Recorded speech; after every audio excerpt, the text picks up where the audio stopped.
Paris, as I understand from you now, that you created another business model, which is the distribution. And I think you came up with another business model and purpose of a growth.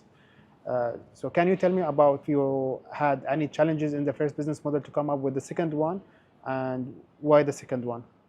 Yeah, so we've recently moved into distributing TV shows that are not owned by us. So we acquire the rights and then distribute them on the platforms that we've been working with and form relationships with.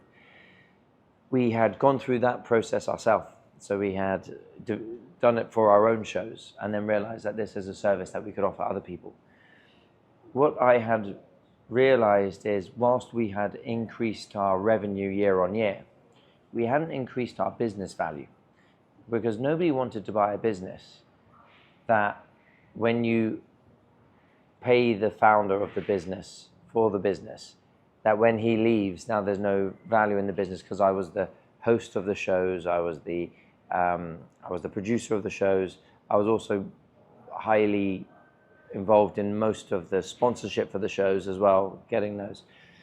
So we weren't operating as an independent unit, so it had no business value. So we've been looking at how do we now move into things that increase our value as a business. And maybe we'll sell it, maybe we won't. That's not necessarily the point. It's just about expanding in a way that it doesn't become so dependent on one person or me and my business partner. Because if something ever was to happen to me, then there's other people who are employed in the business whose livelihoods are based on that, you know.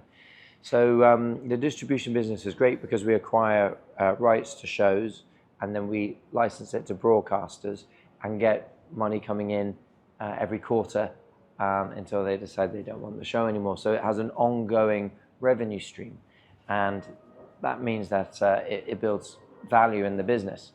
So we did this for two reasons. It's one, to increase the value in the business, two, to reduce the risk, because there was a lot of risk in so much of the business being determined by myself.